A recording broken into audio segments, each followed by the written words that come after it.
Rappin' with ReefBum is sponsored by Bulk Reef Supply and Ecotech Marine. Hey, what's happening, everybody, and welcome back to another episode of Rappin' with ReefBum. I'm your host, Keith Berkelhamer. So today I have the pleasure of welcoming back Than Thein from Tidal Gardens. What's going on there, Than? Not much. How are you guys? Pretty good, pretty good.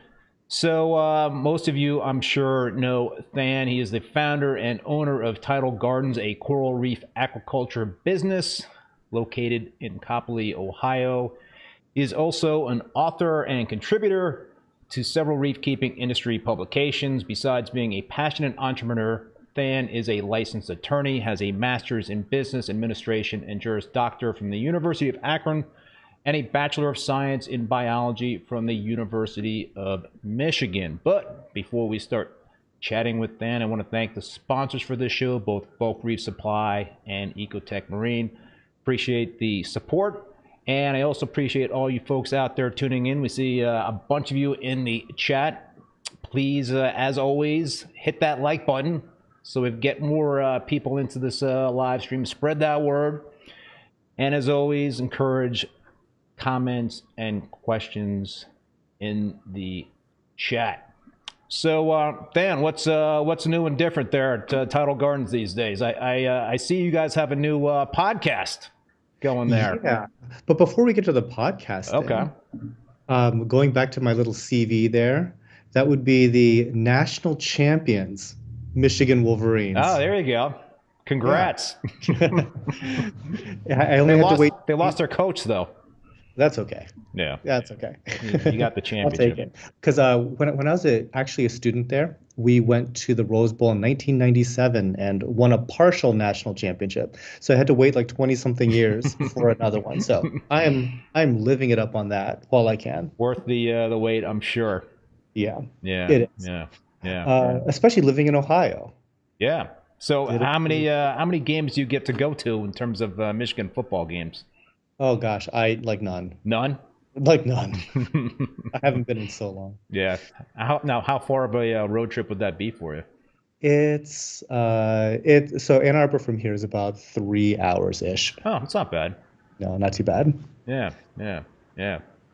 I've never been to a big time football game. I've always heard it's pretty much of a happening in terms of the tailgating and what have you. So it sounds like a lot of fun. It really is. And these days, to go to like one of the big games, it is very pricey. Oh, really? Like, what are you talking about in terms of a ticket to a college football game? So like I think like well, this is just back in the day when I was like a student and stuff. But Yeah. Ohio State Michigan game would scalp for like thousands potentially. Really? Yeah. Whoa. Like that would pay for like your books and for like a semester or two. Whoa. Yeah. Yikes. That's well, listen. I mean, I've heard in terms of what Super Bowl tickets are going for these days, and I just can't grasp, spending that kind of dough. Obviously, I think it's a lot of corporations in terms of people that are showing up and knowing somebody to get into that game. Could be. And also just like, what if your team loses? Like that's a bummer on top of all that. Right. Yeah, you pay all that money, and then it's like such a the big time bummer. But yeah, is what it is. Yep. So anyway. Podcast is a thing. It's that set came together really quickly for me. Like I started just to put it together, just got some kind of scrapbook ideas basically, and I would think that it was functional within like about a couple weeks. Nice. And I've slowly been tweaking it because usually I just have like one person on. There's not like a lot of people that come and visit. But like later in the summer, I'm kind of expecting a few people, and we're not able to have like 4 people on camera. There's not like 4 microphone inputs and all this stuff. So that's one thing that hopefully by the end of this week, I'll have settled. And so each person can actually be heard. Well, it's quite the impressive set and camera operation. I love how you could just cut from one person to another. That's very high end there, Than.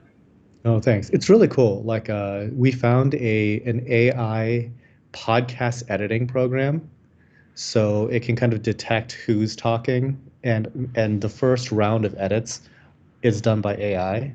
So it'll Really? actually, yeah, it'll bounce between the people, and you can tell it like how much of the wide angle with both guests that you want. So you can kind of like slide that over to a lot more wide angle versus the individual faces and stuff. It's Yeah. kind of neat. Wow. Yeah. Well, you're a very tech savvy type of person, so we would expect nothing less there, Than. I try. So what's the plan in terms of the podcast? What are you envisioning it to kind of evolve into? So it's literally the most underutilized podcasting set ever, because really what I wanted was just to have like a place where I could record those types of conversations, and just to be different from a lot of the other people in the industry that have podcasts like yourself, like the guys that do Reef Beef, and several others that are popping up that I'm not even familiar with yet. Uh, I wanted to do like just mandate it that everything has to be done in person. Yeah. Like no Skype calls or anything. That Podcast is in person only. that's You have unique. to show up in front of me to record one of those.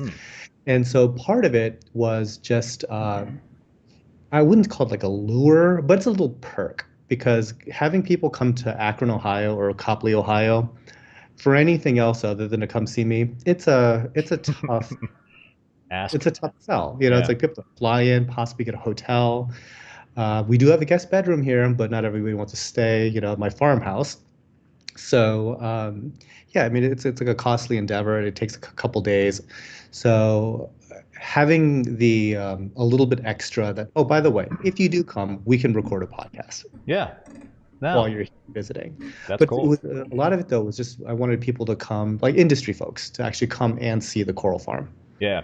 No, that's that's reason enough to come, I would think. Couple of questions in the chat, and this is interesting. I see Justin Stanley is asking, Than. So I've talked about this on my show and some of my videos on YouTube in terms of the problems I'm having shipping corals, with the next day air using UPS, and big cost increases for me, and reliability issues, and just things like just popping up the last couple of years that had never really happened to me. So Justin is asking, Than, are you having the same shipping issues that Keith is having? How are you overcoming the reliability and the increased cost issues? So you guys, I'm assuming, would ship a ton more than I would. Has that been something that you have encountered in terms of any shipping woes, or has it kind of been business as usual for you guys?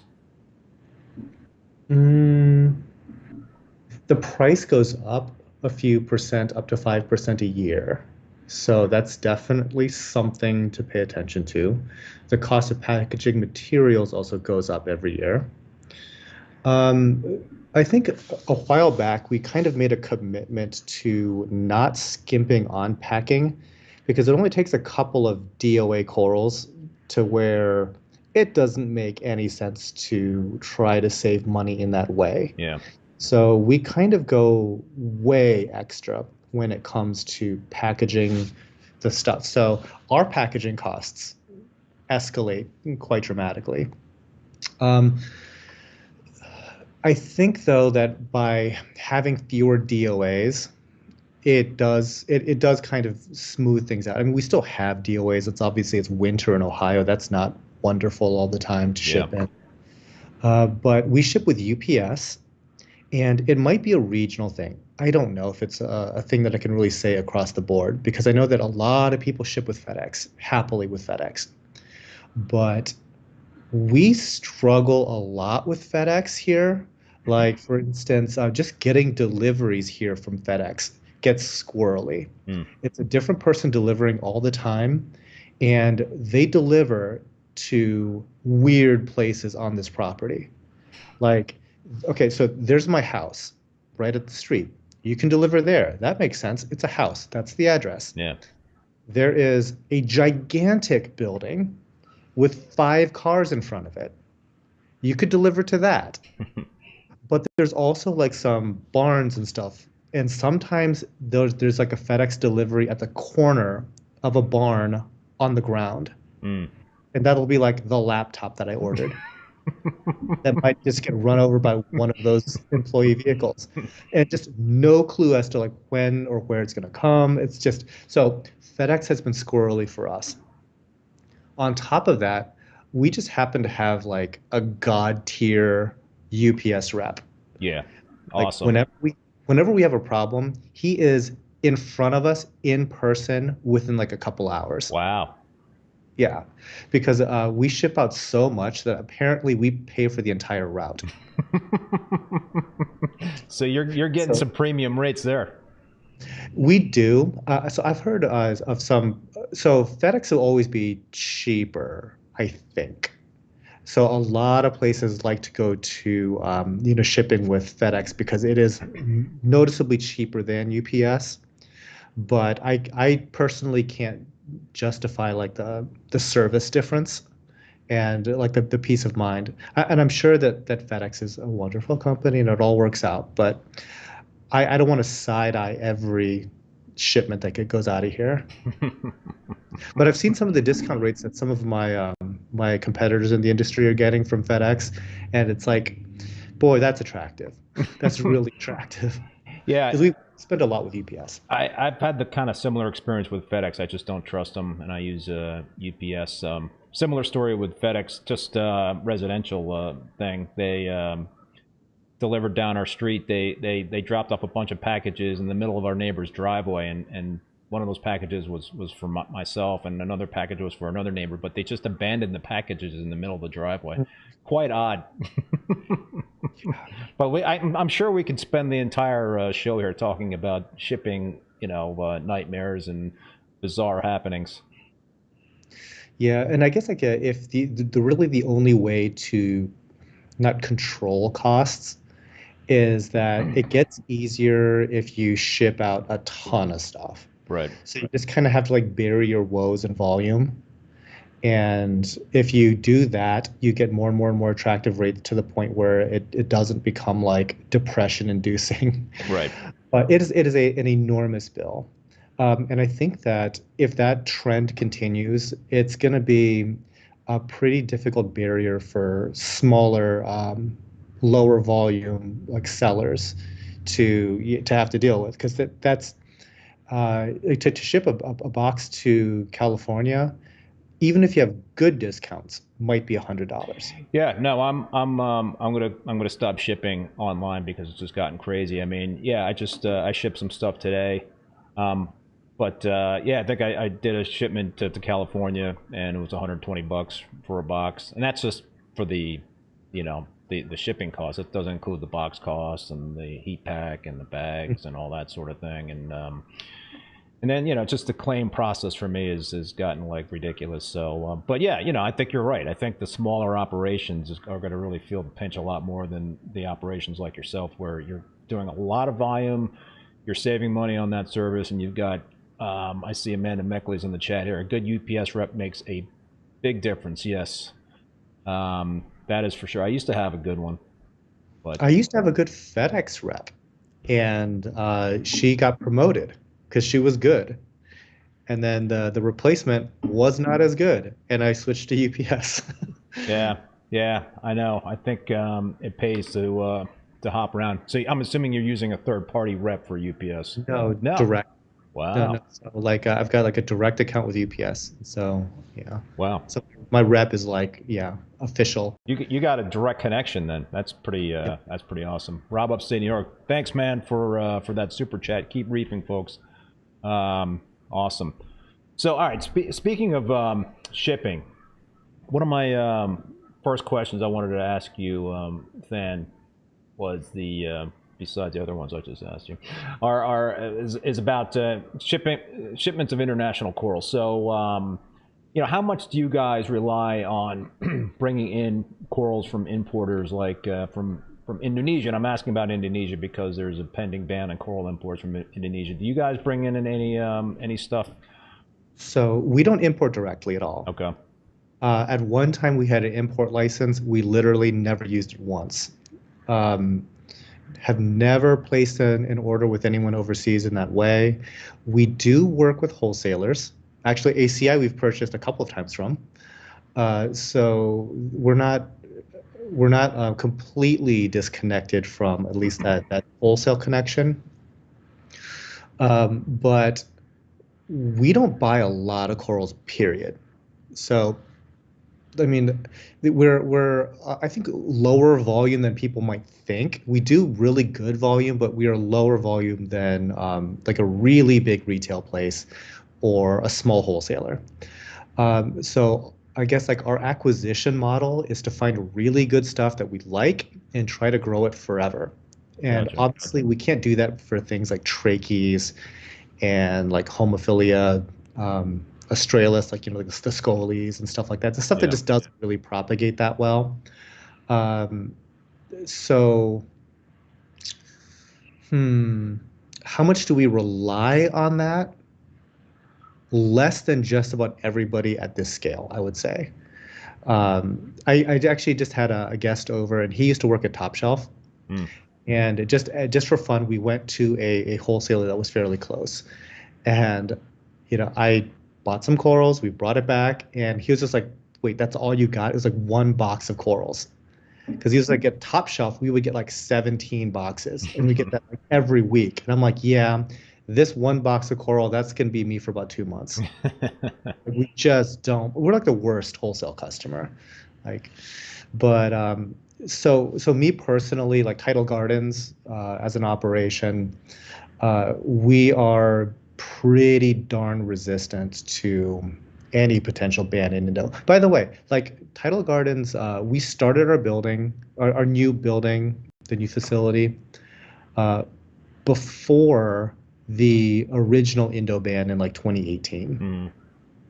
There was like that 3-year ban of Indo. Yeah.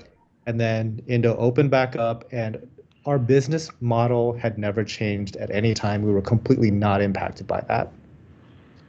So if Indo does get shut down to a larger degree this time, I don't know how much I would care. Right.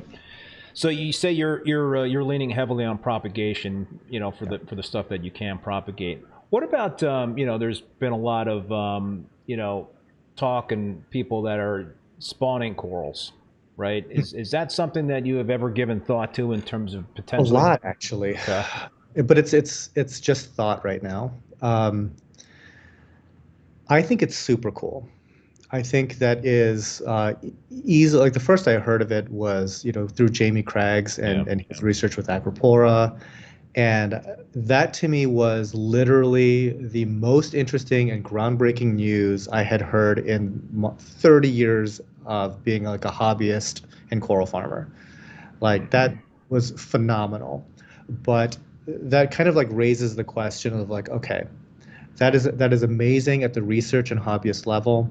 What does that mean as on like a business level? Right. And that is a much murkier question. And so I applaud all the companies that are really able to put a lot of capital and resources towards that question, because it might not make financial sense until it does. Right. And so a lot of the early movers on this are doing a lot of groundwork to see. But as far as like, am I interested in? I'm super interested in it, but I don't know enough about it, and I don't know how much bandwidth that would take up for us. Like our attention span it's pretty topped out right now. So I would almost need to bring in somebody that just does that. Right, and then you're talking about space in your facilities to potentially spawn corals. So it's going to take dark up. Rooms. What's that? Like they need specialized dark rooms and stuff. Right. Yeah. Yeah. It's quite a lot. Yeah. Yeah. So yeah, no, obviously it would have to be some sort of investment, and I guess like you said, it's kind of tough to kind of see what that initial investment would have to be and what it would continue to be. Well, because for example, I know that ACI is doing some work with acanthophilia and stuff like that. And that's like a great thing to try to do because that's obviously something that you can't really propagate very easily. But I wonder just like how long it takes for like a new, as we can say, like a sprout or a seedling, not the correct terminology, but Embryo, is that what you would call it? sure, let's go with that. A coral spawn, right? To get to a marketable size. I don't know if we're talking like 2, 3 years, 4 years. A lot can happen to a coral in 4 years. Yeah. You know, it's now an enormous risk. So yeah, these are all wonderful questions. I think that the industry will get there, but yeah, I'm optimistic. What about the academic part or the scientific community? You know, how how important is it for the hobby segment to be you know, kind of in sync with the scientific community? You know, it kind of seems like there hasn't been a lot of close collaboration in that sense. I guess it's going on, but is that something that you know, you're potentially would like to see more of, or it's kind of hard to say. I guess I think a lot of it, you know, is hobby level stuff is potentially helping to inform what scientists are trying to learn, and vice Yeah, versa. But I have a couple of thoughts on that. So typically, when you see like a research lab at like a public institution or whatever, and you compare it to a home hobbyist tank, the home hobbyist tank is light years ahead technologically. mm, Like research budgets and a lot of the so it's surprising how little crossover there is between these communities. So like public aquaria folks don't often know anything about hobbyist aquaria folks, like that sort right, of thing. There's like a pretty hard barrier there. Their focus is different, and even though they have access to like tremendous resources, when you actually look at a lot of the stuff that they tend to work with, it's really rudimentary compared to just a standard hobbyist. So on one hand, and especially like a university, they're working with like air stones. I mean, it's like really, yeah, hmm. it's really, really, really primitive in most of the time. You'd be stunned, but that's what the literature says. Like the literature says, you know, just bubble this stuff up in with Hmm. an air stone. Hmm. And so that's what they're kind of going off of. So you don't see like super high tech like labs typically. But on the other hand, there's just stuff that the professional research institutions they know that hobbyists and stuff like that typically don't. So, for example, so Jamie Craggs. So as I try to talk to him just every now and again, and one of the things that he was working on was a way to kind of work with the light cycles so that he doesn't have to get up at midnight to go collect like sperm and egg and all that stuff, and to have it like do it during work hours. That would be nice, Mm, right? yeah. But in his research with other folks that have been doing a lot of like spawning type stuff with like fish and all this, they're like, oh no, you don't have to like mess around with all that stuff. You just hit it with this hormone, they breed it instantly. Hmm. Like so the folks that really do a lot of commercial spawning and like fisheries and stuff like that, no, we don't. Don't No, worry that about that. 1970s stuff you're talking about. You just figure out the hormone, do the hormone thing, they'll breed right there in 5 minutes. Hmm. So it's stuff like that Yeah. that hobbyists usually aren't going to just bump into. Right. Yeah. No, I see Greg Carroll's asking, do we really need dark rooms? Multiple hobbyists have had coral spawning events in their aquariums, but I guess to your point is that if I guess the tank is exposed to any kind of light outside, then the corals or the right, then that's going to kind of mess things up, I would imagine, in terms of the lunar cycles and time of day. I don't know. It's Perhaps asking the wrong guy there. I mean, I've had spawning in my tanks, but it doesn't really go anywhere. right. I guess you got to catch everything and have things all set up to get rocking and roll on that stuff. So it's pretty involved from what I can understand and see. So, but yeah, I know the Mechleys have had some initial success, and congrats to them.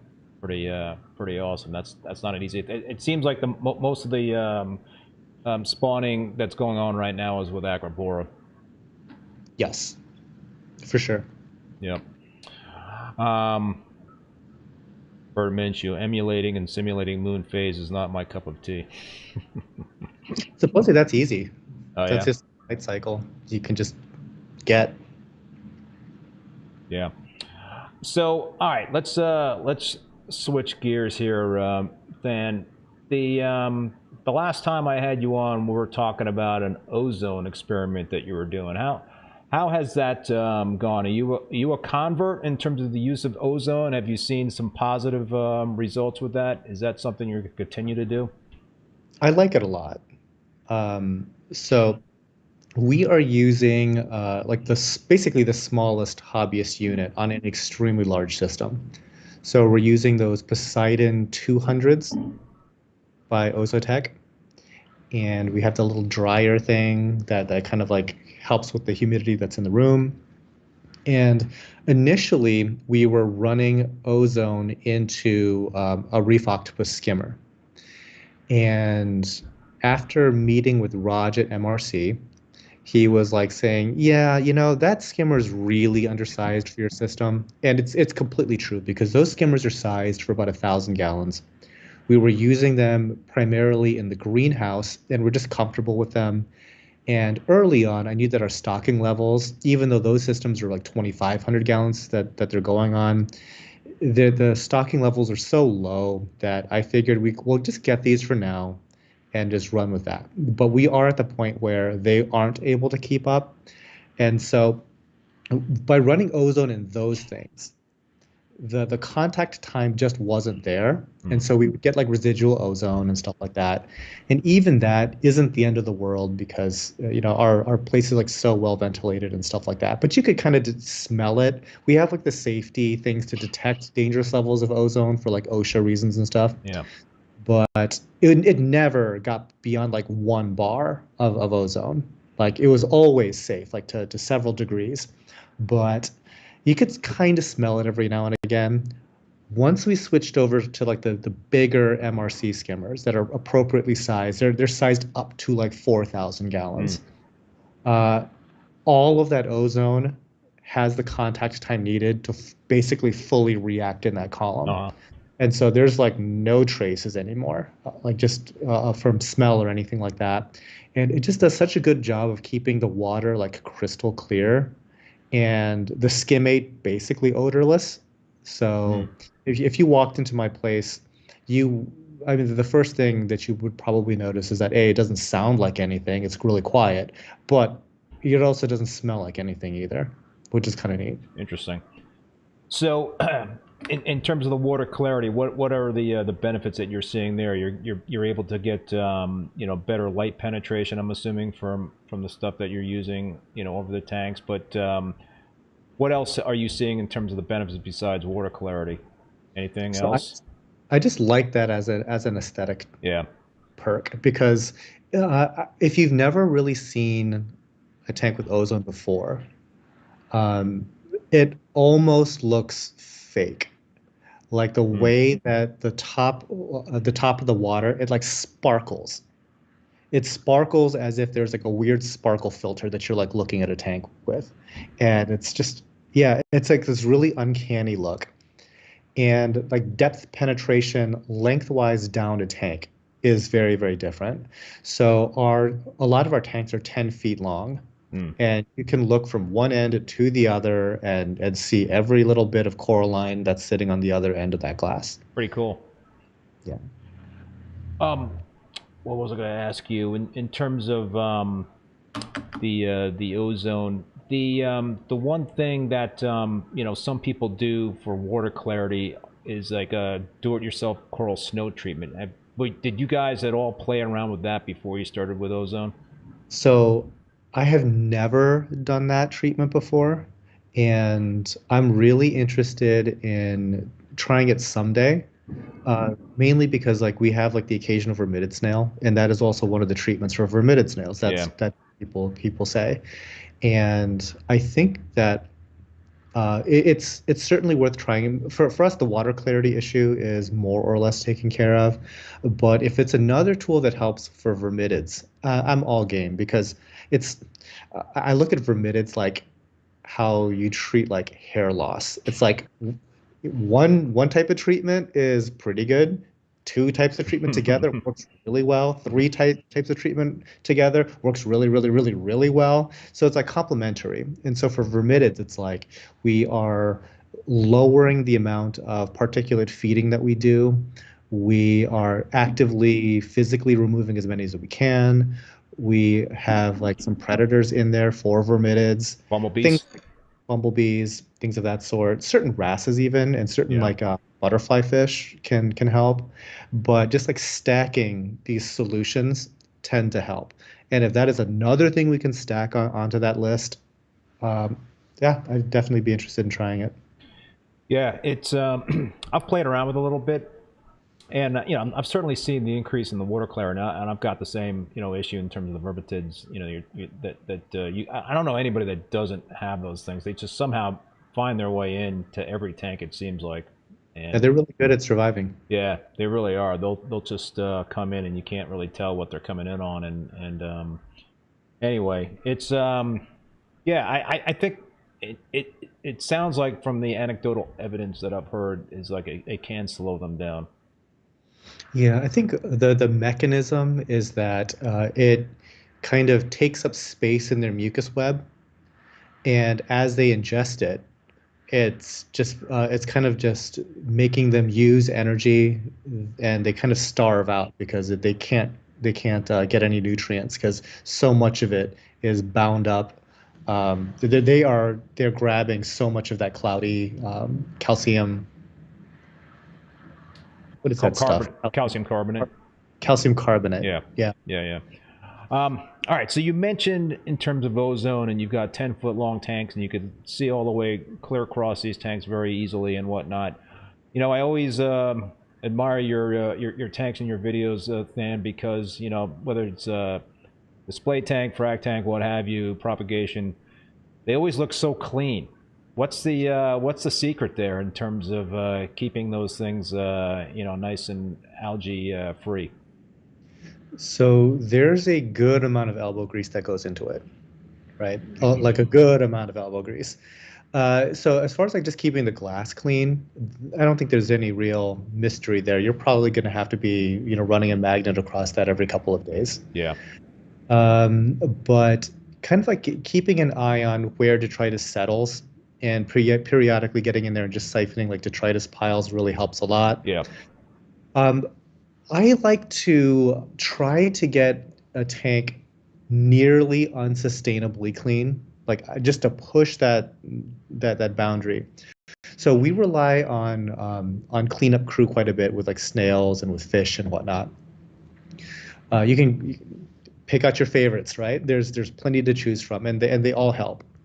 The most helpful one, believe it or not, is considered a pest by many. It is by far the best cleaner. And that would be like Asterina starfish. Ah. Phenomenally good. Really? Like, so I understand why people don't like Asterina starfish. I also think that is a really oddly specific reason to not like them. So, for example, so this is my little Asterina starfish tirade, y'all. People have no problem with spending $30 on a tuxedo urchin. I'm one of those guys, right? This thing grabs stuff, carries it around all your tank. It is like a fist on your front glass occasionally. If you have an acrylic tank, it will permanently etch whatever surface that it comes into contact with. That's not good. Oh yeah, because it can chew like all the way down to like bare rock, and in your acrylic surface is much softer than that, so they can permanently do damage to your aquarium. Yeah, they're expensive, and they like to die also. So after you get done purchasing enough, they mess stuff up, and then they die. It's great. Yeah. And in comparison, like you have like these starfish, they self-replicate. If you siphon up a whole bunch of them occasionally, it doesn't really matter. They'll grow more. Um, During the day, they don't like the light, so they all go and hide. So they're usually not even on your glass that much to block anything. And occasionally, a certain species of it will eat coral, and you can literally pick those off by hand, and you're done. Like it's that easy to fix that issue. And if you really, really, really regret it and hate it, you're one $30 shrimp away from Yeah. having none Right. in a week. Right. Like it's gone. Right. So you have like you always have access to the reset button. Right. And in that time, those starfish will clean so well that it's mind-boggling how good they are. I never even thought of that. You know, I always just try to like avoid ever having those things. Over the years, every now and then they'll end up into the tank, but you know, it's something that always was like, you know, all right, tweezer time, or going out and just pick out all the Astrornina starfish and get rid of them. And the truth of the matter is, we actually don't have very many of them. oh yeah. And but we have one tank that we just let them go crazy. And I am so mad that like my customer base considers them a pest, therefore we can't use them facility wide, because they would save so much labor. It would save on our like cleanup crew costs. Like we wouldn't have to bring in snails and stuff, because they're actually better than every other type of thing at cleaning exactly what we want cleaned. Interesting. They're better than Astrorinas, they're better than Trochuses, they're better than Mexican turbos. They're so good. They don't touch hair algae though, do they? I think that once you let them go, they clean everything so well that you can physically remove the hair algae and it basically won't come back. Wow, interesting. So yeah, they'll handle the root problem. Gotcha. Refresh our memory in terms of like your basic type of nutrient control in terms of what you do. Protein skimming, you know, what else? We do protein skimming, water change, and in that water change process, we're really trying to remove detritus and stuff like that to try to just to keep things cleaner. Filter socks. I've become like a recent convert to the filter sock game. Yes, it is kind of labor intensive to keep them clean. Yep. We've noticed like a lot of real nice benefits to having them. No use of macroalgae? No, because this is where I think that we diverge a little bit from some other farms and whatnot, and some hobbyists. Like, I don't like refugiums because when we're trying to get rid of like pests and things like that, the refugium is the place where stuff is going to persist and just hang out and be just like some place that we just can't address these things. So our systems are a lot more like laboratory sterile-like than they are a functioning home aquarium. And there are some drawbacks to that, because like I was talking about before about how we're kind of pushing that line to like the unsustainably clean. Yeah. We grow everything on plugs, and those plugs go onto like these really nice like custom acrylic trays. And every now and again, we will swap out a tray for a new tray, and that one gets soaked in acid, and everything looks great because it's all on these new trays. Brand spanking new trays grow algae. Yeah. They just do. It is a completely like clean surface that has no competition, and the first thing that's going to take root is undesirable algae. So we kind of like push that line to always have sort of mostly clean looking stuff. But it's always kind of like inviting that type of like problematic looking algae. Well, you know, the good thing about what you're talking about, and I've found this true myself, is that if you have a lot of algae in the system, whether it's bubble algae or cyano or hair algae or what have you, and you're not manually removing that, that's going to screw you up, because then you're going to kind of get all the, not only is it unsightly and it just potentially could be bothersome to the critters in the tank, but, you know, it's going to kind of mess you up in terms of your tested nutrient levels. So, you know, you could be testing out at 0 nitrates and 0 phosphates if you have a lot of algae in the tank that you're not dealing with, because all the algae is just taking in all those nutrients. And then you kind of get into that, you could potentially get suckered into like, oh, well, I got to dose more nitrates and phosphates because the levels are 0. But, you know, how much is being consumed by the algae already in the tank? And if you have a clean system, then I believe you get more of a true reading of what's going on. Yeah, when we were starting up our latest system, our latest 2,500 gallon system, we would have like 0 nitrate, 0 phosphate, and the thing is covered in like gross algae. Right. And ironically, the thing that got us over that huge algae bloom was just to take all of the coral excess from the other systems. And we try to do like dipping and stuff like that between systems, just to just to see if there's anything actually on them and whatever.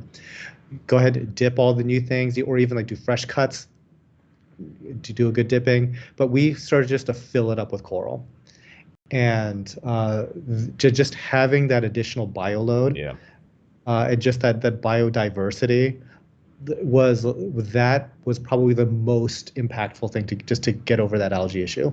right. Just tons of coral. Because the corals are competing with the algae for the nitrates and the phosphates. Mm-hmm. Yeah, exactly. Yeah. All right, let's switch gears again here, Than, and talk about new products out in the marketplace that are intriguing to you. Have you tried anything new lately, or is there anything that's been catching your eye out there? Not necessarily new. So I think this is where I've become a little unrelatable. But the stuff that excites me is kind of getting away from a lot of like hobbyist grade stuff and more into like industrial or professional grade stuff. And the difference there is the feature set almost goes down. Like a lot of like the glitzy things that you can do with a kind of like a prosumer hobby grade pump, for example, or a light, you lose all that stuff. But what you gain is a difference-making level of robustness. And that's really what I'm all about now, because the amount of time that we have to spend like maintaining like hobby grade stuff was getting excessive. And even though, for example, like I've talked about this pump brand a lot on my channel, but Abyss, shockingly expensive German DC pump, right? But and if you were like a home hobbyist, it's gonna be like, this is a great pump, but is it that much better than like a Sicce, you know, that sort of thing, right? But when you span that across an entire facility, that extra level of just bulletproof, butt-kicking reliability starts to make a difference when it comes to like maintenance times and just not having issues. And so you can focus on other things other than dealing with broken down pumps. Right. Like they just simply, in my opinion, knock on wood, they don't fail. And that's kind of valuable. So the stuff that I am most excited about tends to be just like mission critical, bulletproof, unsexy, get the job done and keep getting the job done sort of stuff. Is there anything out there in that vein in terms of industrial level types of products that are not available in that sort of, alkalinity monitors, that sort of? So I haven't messed with a single of the auto testers that I like. So, I mean, not to throw anybody else under the bus, but I think I basically tried them all except for like 2. I think they have to be made at a certain price point to be accessible for the hobby. Even if the price point is like low 4 figures, that's still a price point that they have to limbo under. Yeah. And I think that because they have to do that, it is just it works, but it doesn't work well for me at scale. So if our numbers aren't rock solid reliable, they're not worth collecting to begin with. And we were constantly dealing with error codes on all of these different auto testers. At one time, I wanted to set up 3 different auto testers report to the same device so that I would see all 3 numbers and blah, blah, blah. It never even materialized. Like, we just couldn't be bothered because one of them threw up an error code and we didn't even touch it for 6 months. We just didn't even bother resetting the device. Like, who cares? Can't trust it. Yeah, no, I recall you really don't lean on the alkalinity testers. No, we I think we have a couple new in box still. They didn't even make it out of the box because we were just not going to realistically mess with it. However, there is an argument, and the only reason I haven't bought it yet is just because I haven't seen it in person. But that German company, Hach, it's Hach. Yeah. I don't know how to pronounce that. But they make professional titrators, like automated titrators. And I know, for example, like Shed Aquarium uses it. And I'm like, I just want to come over and get a behind the scenes tour, and I'm going to sit in front of that thing and just watch it. Because the cool thing about that is it standardizes the technique of the titration. And so it's not like, oh, well, we have a guy that likes to do all the tests, and so it's always him that does it. So at least I know that my numbers are consistent. Yeah. But if anybody else does that test and compare it to our standard numbers, it could be off just by like that human difference, right? Well, an automated tester that's made to professional standards, it's kind of like a more of a one touch thing, and it just does it exactly. So anybody theoretically could do that test. Problem is that tester is like $6,000 plus the reagent. Yeah, a little pricey. So how important is it to me, really? Yeah. So what are you guys? You're manually testing alkalinity. How often? 2-3 times a week, and then we send out an ICP like every month or so. Every month. And what are you guys doing in terms of the what are you doing with the ICP test results? Are you doing trace element dosing, adjusting based on those kind of results, or no? Kind of. So I never wanted to be in a situation where I'm like chasing down like really specific numbers, because ICPs tend to be incredibly finicky. I mean, that is a very technician skill dependent thing. I don't know if you can hear them by that background, but my cat is like going. That's quite all right, then. We've had cats that have been guests as well on the show, so. All right. She's being. She's trying to get your attention. She is. Yeah. Trace elements. So I didn't want to be slavishly adhering to like certain numbers for trace. Like my only goal with trace elements is to get those numbers off of 0 as much as I could. Yeah. And just not above like that upper range. So as long as we're not bottomed out on certain figures, I'd be happy. What are you guys using for trace element dosing? We use Captivate, Aquaculture. So do I. Yeah. A lot of stuff. Good stuff. Yeah. Yeah. It's fine. We just bought a bunch of different ones, and then we tweak a little bit, but again, like the goal isn't to be like we need to hit these exact numbers like it's like moonshiners or anything like that. It's like we're not that serious. We just wanted to be like we wanted to avoid a colony collapse level of bottomed out something or the other. And especially when it comes to like the heavy metal type stuff, like the nickel and cobalt, it's like we want to be extra conservative on that. So I don't mind being super low as long as it's not 0. Right. Yep, I hear you. In terms of stuff that you have tried recently, has there been anything in terms of methods that you guys have been utilizing that did not work out? So have you made any changes in terms of the way you reef at Tidal Gardens, and then decided to kind of reverse course on that? Or have you made changes for the better and haven't looked back? Gosh, I should have thought a little bit longer about that question.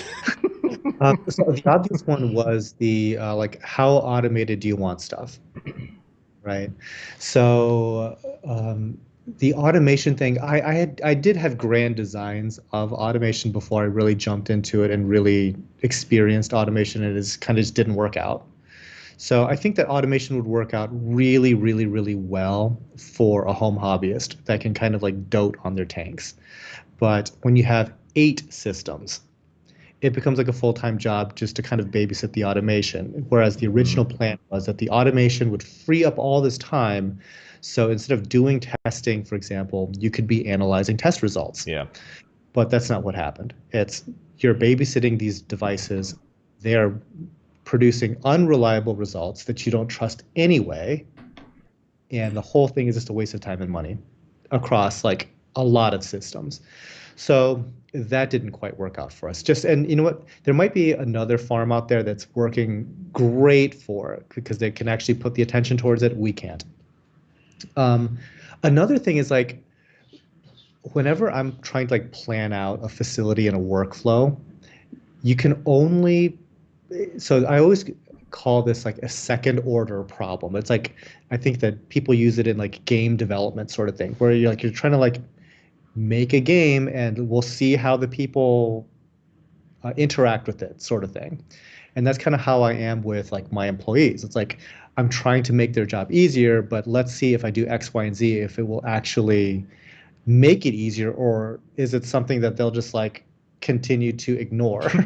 So one thing was this latest system of aquariums was actually designed to be shipping focused, so not farming at all.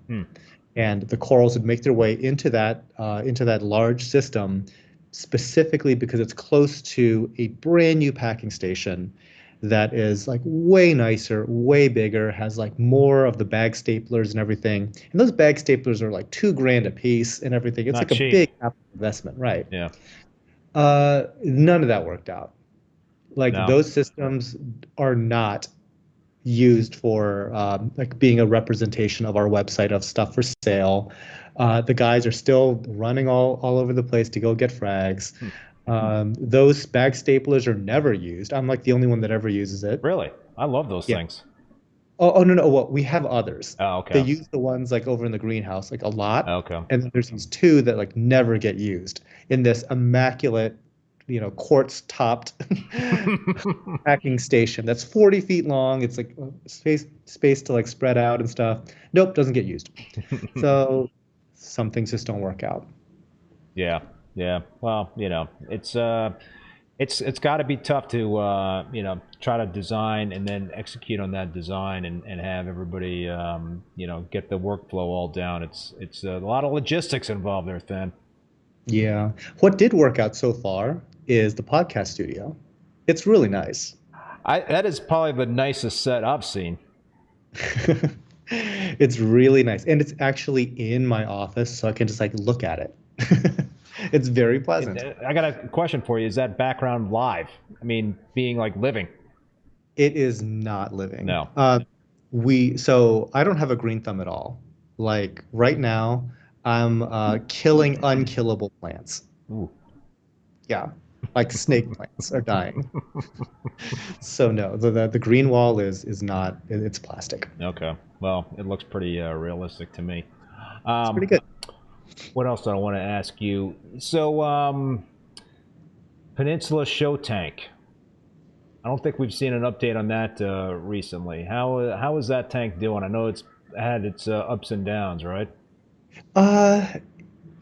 It's an exercise in neglect. Oh no. But it's actually spectacular looking right now. Oh, awesome. It's full of like a mishmash of a lot of LPS and soft coral and stuff. There is a chalice in there that's every bit of like 2 feet across, I think. I mean, it's Really? like big stuff in there. What's funny though is that, so again, our show tanks get super neglected. Like we don't pay a lot of attention to these things at all. So they're not really working tanks in the sense that you're growing corals in there to help propagate and supply. No, okay. No, not at all. Okay. So what to put that in perspective, we have like a gold colored hammer that's a branching hammer in our quote unquote like Euphilia/Fimbriophilia show tank. And it fell over and broke. And so my dad trimmed it up and I think we got like 60 heads out of it, Ooh. and a piece that's still showpiece size that we can like currently like grow, and it still looks kind of nice. So like the colonies themselves are just enormous. So every now and again we can go get frags, but the farm itself does produce enough by Yeah. itself. But every now and again it's like, whoa, didn't realize that there's hundreds of heads of this hammer. And that's kind of what's going on in the Peninsula Show tank. If you guys were on the stream earlier, and when I was going off about my Astrina starfish thing, there's Astrina starfish in there. And early when I first saw the first one, I'm like, we should take care of that. But then it's like, but I don't care about this tank. And so Man, I it's just a like beautiful tank. You got to care a little bit about that tank. turned and walked away. And those Astrina starfish, uh, we do no maintenance on this tank other than wipe the glass once or twice a week. Nothing else. No water changes? It's connected to the sump, so Okay. it gets water changes as like everything else really gets maintained. Yeah. But me getting in there and siphoning once a year at best Wow. doesn't really happen. That tank is spotless, absolutely Because spotless. of the Astrina starfish. Oh yeah, it's they have done a better job than all the dedicated cleanup crews and the staff and myself. Yeah, so I'm like, it pains me that the hobby doesn't like Astrina starfish, because as a facility, it's like that is the best workers ever. Well, you know, like I said before, that is news to me, because I always just thought they were a nuisance pest, but I had no idea that they could be your best friend in terms of the fight algae. Yeah, it's polished. The rock's clean, like polished. That the rocks look like they're new, and they've been in there for like 4 years. They don't eat bryopsis though, do they? I think if you handle the root causes for a lot of these things and hit stuff early, those things tend to not pop up. So usually when you have like a big tuft of hair algae and stuff, that's kind of too late for anything to handle. But if you can get it really down to like a millimeter, a lot of things will handle it. And I think that's kind of like where having like an exceptional cleanup crew does help in that, is that just to do the one big maintenance, just to kind of like knock everything down, will give everything else a chance to just jump on it and control it. Gotcha. Random question. What's the thing you love most about what you do there at Tidal Gardens? And then the second follow-up question would be, what's the thing you hate the most? So that's a good question. So my favorite thing is that I had the opportunity to kind of escape my corporate existence and build a company and work environment that I actually wanted to spend time in.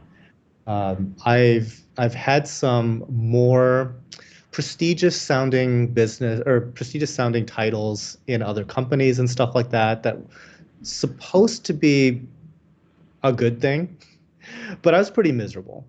And I'm really not miserable doing what I do now. And I think a lot of it is I'm able just to craft the space that I spend 8, 9, 10 hours a day in. Yeah. That's been very, very nice. The thing that I struggle most with is that there's always a push to try to grow and to try to expand what it is you do. And the thing that I kind of struggle with mentally and professionally is sometimes bigger and more is just more. And more in itself that didn't justify anything. So one example that I'll kind of throw into, because like some of my friends, they started to do like real estate, like Airbnb type stuff, right? And they are like bursting at the seams with activity, acquiring new properties and all this stuff, right? And just piling on all this stress. And I was kind of like giving them that sometimes more is just more talk, because in real estate and in some degree like this industry too, every now and again you run into an absolute psychopath. And an absolute psychopath. Just an absolute whack job. And Granted, 99% of all the interactions are so pleasant, but just the one whack job can kind of just ruin your day, so to speak, you know?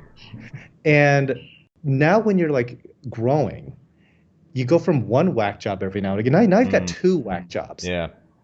And you make more money, or possibly, hopefully you make more money, but now you've got two whack jobs. And you grow a little bit bigger. And now you got three whack jobs. And that's now definitely not worth the effort. No. All that time and stress that and capital that you put into growing, you've successfully grown. Congratulations. You have a little bit more money that you didn't really need anyway, and you have three psychopaths now on your mind. So that's kind of what I struggle with. So yeah, what I'm hearing is that growth, psychopath can grow in proportion to the amount you're growing the business there. So that's something to be cautious about. Don't bite off more than you can chew. Yeah. Well, you do a lot of you do retail, but you also do a lot of wholesale, right? Not a lot of wholesale. Not a lot of wholesale. We've got like a good relationship with a wholesaler. And so sometimes they'll buy from us, sometimes we'll buy from them, that sort of thing. Because largely a lot of our stuff is growing faster than we can sell it. I mean, not like amazeballs gonnies, those can take their own sweet time, or glitter bomb gonnies, they take a little bit of time. But a huge amount of our offering is like, so some of the stuff grows too big to sell, and so occasionally we just need to like do some kind of like wholesale-ish deals to get rid of that stuff, just to free up space. Yeah. Very occasionally we'll do some work with public aquariums, and they'll take larger pieces and stuff like that. But those are like one-off sort of things, whereas most of our stuff is retail, online retail. Gotcha. So you mentioned Ghani's amazing balls and what have you. You do a great job, Than. You guys do a great job in terms of putting out videos on coral care, in terms of tips, in terms of feeding, light, keeping certain parameters, what have you. Let's talk about that a little bit. In terms of Ghani's and Alveopora, what would you say, in terms of just top line advice to folks out there for care for those types of corals? What should people be considering? Should they be adding special food for that sort of thing, or? So I try to just keep stuff like super simple, where going back to just the water chemistry, just making sure that your water chemistry is like super stable. And if you decide to do like the ICP thing, again, like don't slavishly go after certain numbers, but make sure that you're not bottoming something out. Because generally speaking, if the coral isn't getting actively attacked by something, or isn't completely deficient in something, it's going to do pretty good. Whether it gets fed or not probably won't make that much difference, to be perfectly honest. The stuff that really moves the needle, it's going to be like there's a coral predator, where it be like a fish or a snail or something messing with it. It could be something even microscopic.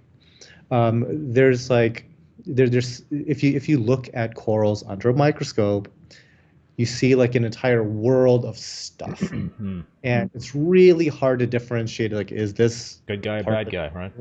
Yeah, is this normal coral biome, or is this something that's causing a problem? Well, if a coral is retracted for a long enough period of time, I'm going to go ahead and assume it's not great. So at that point is when I start to do like the potassium chloride, like reef primer-esque dips. Yeah.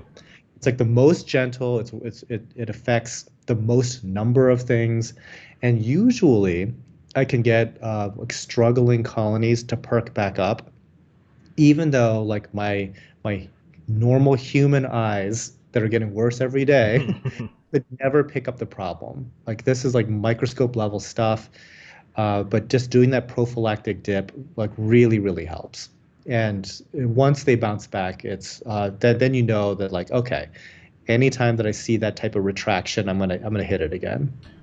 What do you guys do in terms of bringing new stuff in, like quarantining and making sure you don't bring any bad stuff in? It's tough. I mean, there's just so much that potentially can come in. Yeah, we again we try to dip in Reef Primer. We hold stuff for quite a long period of time before they go into our farming systems. And we use quarantine as a very helpful tool, but like realistically, a lot of the common persistent pests are likely to make it through. So, we have to have things in place to deal with like Aptasia as it comes and goes. We have to have things in place for controlling vermetid snails. We are hyper aggressive on any kind of like coral predator or coral pest, like that's actually eating coral. So if we find those types of things, we immediately kick those out and have to go through like a specific treatment. And every now and again, we do whole tank treatments on an entire system. So that can be a little bit of a challenge. Uh, so right now we're doing interceptor on an entire. I think right now like 3,500 gallons is getting interceptor right now. Yeah. And the worst part is trying to catch all the cleaner shrimp to Yeah. try to not kill them, Yeah. catch all the hermit crabs and whatnot and emerald crabs. That's a process, and we're not always successful at saving everything. But it's a nice exercise to do because it really polishes up the systems nicely, and we kind of just have it on the schedule, like pretty much every like 6 months or so. We try to do that, and if you guys have ever like done the math on how much interceptor that takes, it's thousands of dollars in interceptor And it's to do. three treatments, right? You're doing 3 treatments? Yeah. Yeah. Yeah. Yeah. And oh, by the way, we get to pay 50% extra for our interceptor. Why is that? We actually do it through a vet Oh. for the stated purpose of saltwater aquariums. So it's like on the books. Legit. And you pay extra for that. Oh, you do. So you can get a. I talked about this with one of my prior guests. I can't recall who it was, but yeah, I mean, pretty much it can be difficult to get interceptor unless you're getting a vet that is sympathetic to your cause. Exactly. Yeah. So for home hobbyists, that may or may not be terribly difficult because a lot of times because there are off-label uses for a lot of medications, and they're mostly comfortable with these sorts of things. Typically, what they would probably do is just add it to like your cat's account. It's not a big deal. Like a little pack of interceptor. It's Penny's interceptor, right? Yeah. But I need cases of interceptor. Okay. So that could be a red flag to the authorities there, then, right? Yeah, like the FDA might have a problem with that, right?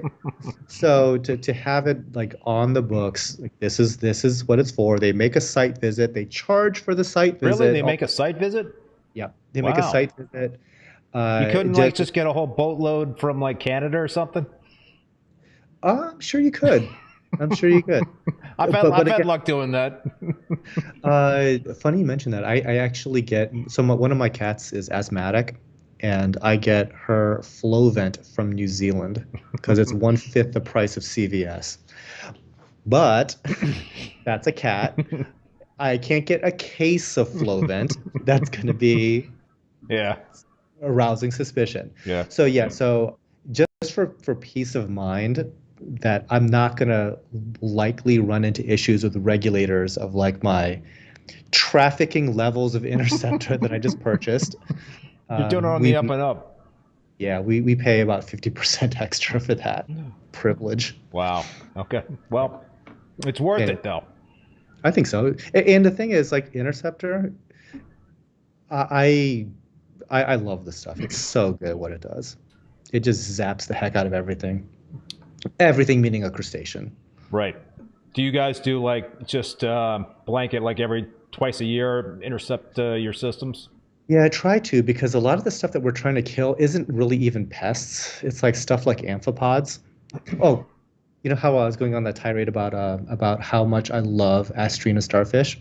I hate amphipods, which everybody loves as a part of their little microbial cleanup crew. Those are disgusting little carnivores that eat all kinds of stuff. So, for example, they eat the eggs of Bergia nudibranchs. Ooh. So if you have amphipods and you're having trouble getting your Bergias off the ground, it's because of the amphipods. They're eating your eggs, and they're also probably eating your baby nudibranchs. That's a good inside tip there, or Yeah, tidbit. so they get intercepted. Chris ACI, my vet makes a visit on occasions, and yes, it's not cheap to treat 18,000 gallons every 6 months. Ooh. Polar Reef by Andrew Center. Hey, Andrew, lots of filler in pills. Yeah, yep, for sure. The yeah, you know, I didn't get Interceptor from Canada. I got something else. I can't remember the name of what it was, but it's like it's a chewable. It was a chewable tablet. So, but it had it had the ingredient. What's the ingredient in Interceptor again? I can't recall off the top of my head. It's like milliceme, oxime, or Right. something. Yes. Something. So whatever these chewables, I think I still have some of these chewables, but it's the same thing. So. So you just have to be careful that you're getting Interceptor and not Interceptor Plus. Right. Because Interceptor Plus has Prazipro. Right. Lots of it. Yeah. And so, because I mean, people use Prazi to like, you know, for fish medication and stuff like that during like fish quarantine, but the amount that's in Interceptor Plus is way high from what I recall. So you don't want that. You just want regular Interceptor. Be the Fountain says, Be the Fountain, not a drain, says Tidal Gardens also doesn't bring hardly anything in, and you kind of mentioned that before. Than, have you ever gotten to the point like where things are good, things are healthy, you don't have any major pests, you're like, I don't want to bring anything else in? I'm always like that. But at the same time, you know, we do need to occasionally replenish. We need to replenish things that don't propagate, you know, like the trachees and stuff like that. Yeah. We do need to replenish our cleanup crew because we sell the cleanup crew. Also, so sometimes it's like, why are we having algae problems? Oh, right, because we sold all the snails that's in this tank. This 300-gallon, like one of our little coral breeding tanks. It's a 300-gallon tank. It's got one snail in it, and we have hair algae. Oh, go figure, right? Mm. And sometimes, yeah, snails die, but oftentimes, like, we're selling like packs of snails, and so we have to like re-up on those. And guys, most of your pests are probably going to come in on your cleanup crew. Yeah, we talked about that. You know, I had Bobby Miller from Hubble Fish on, and you know, he said that you know, fish pathogens can come in on snail shells, and I was like, okay, well that explains some stuff because I lost a whole bunch of fish at one point when I didn't even bring a fish in for like 6 to 12 months. I was like, how's that possible? He's like, yeah, you probably brought it in the pathogen on a snail shell. Yeah, and also snails, they retain water for like a long time from their original wherever the heck they came from. So yeah, and also like little planaria flatworms are on every shipment of snails. And those are a pain in the ass. I mean, at least they're not like a coral predator, right? But right, they don't just gonna like hang out on your glass and stuff. Right. Yeah. I could find, you know, it's there was one flatworm I had, I can't remember the name of it, that was all of my Ganies and Alveopora, and they just kept multiplying and multiplying and multiplying. And I tried a couple of dips. It might have been Revive, is that's a dip, I think, or yeah, Coral RX is a dip. And you know what knocked them completely out was potassium chloride. Potassium chloride. I dipped whole Gani and Alveopora colonies in KCl, and that totally annihilated them, and they did not come back. Yeah, that's my favorite dip. Yeah, and it's cheap. Yeah, so Polyp Lab is a sponsor of Tidal Gardens, so we like to use that product. But no, potassium chloride is great. Yeah, it's like it's very gentle, which is like my favorite part about it. It's good to have a lot of you know, tools in the tool belt, right? Yeah. I mean, because we do also we have harsher dips for certain things, like certain nudibranchs, for example. Like if we're going to be taking the time to do this dip, we might as well be pretty darn sure we're actually going to be killing nudibranchs, whereas it takes a little bit extra with the potassium chloride based dips. Polo1126, thank you so much for that super chat. Great discussion as always. Glad I could catch some this one live. Thank you so much. Appreciate that. Coral that you find to be kind of like your most difficult thing to keep alive. What is the most challenging type of coral for you in tidal gardens that Astamusa welsey. hmm. That answer came out way too quickly. I don't know what it is about Blastomussa welsey. They hate it here right now. Like Blastomussa merletti, fine, no problem. But our welsies, like something is bothering them. Something. And long-term farming of those corals specifically has been a challenge. And it's not even there's a pest bothering them. Like, no, they've been dipped quite a lot. They went through full quarantine, nothing really observable. It's almost as if whatever's growing around them, just with like the coralline or whatever, like not an official pest sort of thing is like growing there, is like restricting their growth or something. And their growth stops, they start to look weird, and then slowly they just kind of go away. So that would be the number one most problematic thing for us to farm long term. Yeah, Amanda Meckley's concurring. They're hard to farm for us too. Yeah, it's a bummer because like that used to be one of my favorite corals, Blastomussa.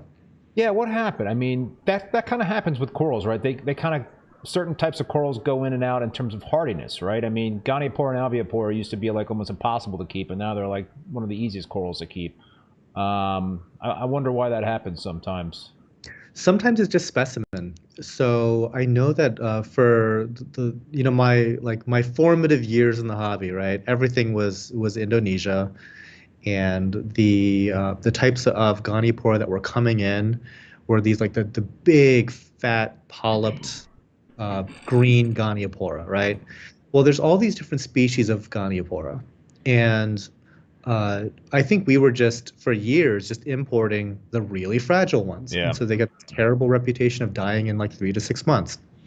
And now I think most of like the really good ones I think are coming from like Australia, and they tend to be much more hardy. I'm probably speaking out of class just because I don't actually import anything, but it seems like a lot of like the super really nice colorful ones typically I think are Australian, and or the ones that are getting brought in from Indonesia are a lot more selective for those characteristics, and they seem to be really hardy. Gotcha. Because we've got quite a collection of Gani now. Andrew Sandler says Than is best at the glitter bomb Gani. There's still a long line waiting for a frag of those. They're very popular. Yes, they are. I think I ask you this question all the time at the end of the live streams when I have you on, Than. But what's the future hold for Tidal Gardens like 5 years down the road? What are you envisioning? Any long range plans at this point in time, or just a bunch of thoughts in your head? So I'll give like the much more realistic answer, and then the really goofy answer. So in the near term, I just want to settle down and do less. There you go.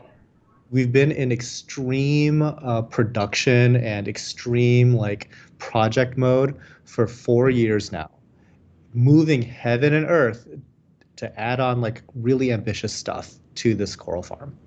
And my latest big purchase was these protein skimmers from MRC, and I've been telling people it's like I think this is the last big project of the year, and they're like, "Than, it's February. There's no way that you're not going to spend a heap of money on something." And I'm like, I really don't want to spend a heap of money on anything. I just want to sit here and do nothing. That would be a fantastic victory for me, right? The goofy answer is I want a robot warehouse. And I'm actually attending a trade show in Atlanta called Modex, and it's right next to the Georgia Aquarium. So I can hop over to the Georgia Aquarium, take a look, and then talk to robot warehouse and automation people. Because one thing that I would love to do is just to have like a warehouse space where all the goods are organized, and whenever you want something, you just dial it up, and robots bring it to your So station. hold That's on, what I hold on. want. The robot's going to be picking out coral and packing coral? Is that what's going to Oh no, happen? the dry goods, Dry dry goods. goods. Okay. Yeah, it'll be like a dry goods thing. Just so I could just like put all of my test kits and stuff like that into these totes. It gets automatically put into a warehouse, and whenever I need something, I just call it right back up. That's what I want. Because right now we just have, it takes like a lot of storage to run a coral farm, just in stuff. Yeah. And I just want that better organized. Have you already outgrown the space? It's more or less full. Yeah. Yeah. I'd have to build a new building to do anything extra. And you probably don't want to do that at this point. Yeah, that would go against my not spending any more money for the It's But to build a what building. about the 5-year plan, though, Than? That potentially has got to be thoughts crossing your mind, right? Another building? Possibly. Possibly. Yeah. Oh boy. Well, that's in maybe next year's budget, right? It'll be fun when that time comes, but right now would not be fun for me. No. Well, maybe you have to kind of like reconfigure the greenhouse. I'd love to. So the problem with the greenhouse is that it literally grows more coral than I can even physically move to clear space to do a project. Like I would love to rebuild the tanks in there. I can't do it because there is an unmovable amount of coral. We have like big buyers come in and literally fill trucks, and nothing seems to have left. It's still full. It's still full. Like we couldn't even tell what's gone. So getting back to what we were talking about before in terms of your robot thing, Todd from Champion Lighting Supply, Ames, I'm not sure what Ames is working on robots for coral restoration. Oh, neat. Interesting. I'd like to see how that works. How does a robot get wet? But I guess they got underwater robots, right? Yeah, titanium. I mean, that's going to be like real pricey, but I suppose like if everything's titanium, it will not rust. Be the fountain, not a drain. It's full. Unless he wanted tanks closer to each other, and I don't think he does.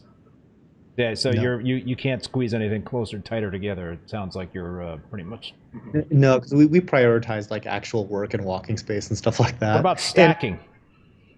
Absolutely not. No. No, like I've gone on several rants about that, but like the double decker thing does not work out for us at all. Yeah, I wouldn't go there, but it's been done. Yeah. I mean, here's the thing. We don't need more coral. Like You're good. we need space for everything else but coral. Yeah. All right, Than. I think we're gonna wrap it up. What anything you want to plug that's coming up? So being like the worst YouTuber ever that doesn't actually make very many videos, sorry guys, we do plan to get back on that horse, and I'm having some more guests come over to shoot podcast stuff. We're gonna do some building updates. So actually, in a couple days, so Ryan from Bulk Resupply will be coming and hanging out, and so we'll have some fun making videos with him. And when's your next live sale on YouTube?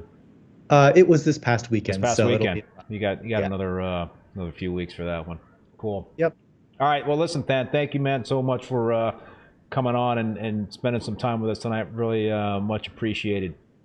Thanks for having me. Yeah. So that's going to do it for this show tonight, folks. I want to thank Than again for being on the live stream. Also want to thank both Bulk Reef Supply and Ecotech Marine for sponsoring the program, and also all you folks out there tuning in and watching. Also, a big thank you to Paul, who is the moderator, as well as the president of the Boston Reefers Society. Please join and support your local reefing clubs. They are so important to this hobby. I also want to let you know that all episodes of Rappin With ReefBum are available as podcasts on Spotify, Apple Podcasts, Google Podcasts, Stitcher, and Amazon. My next Rappin With ReefBum live stream, not next week. I'm going to be skiing in Utah, so I'm skipping next week. And it'll be next Tuesday, not next Tuesday. It'll be Tuesday, February 20th, 7 p.m. Eastern Standard Time. My guest will be Rich Ross, and we're going to be talking about coral spawning.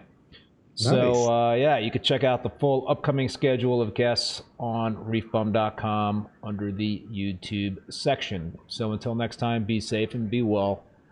Later.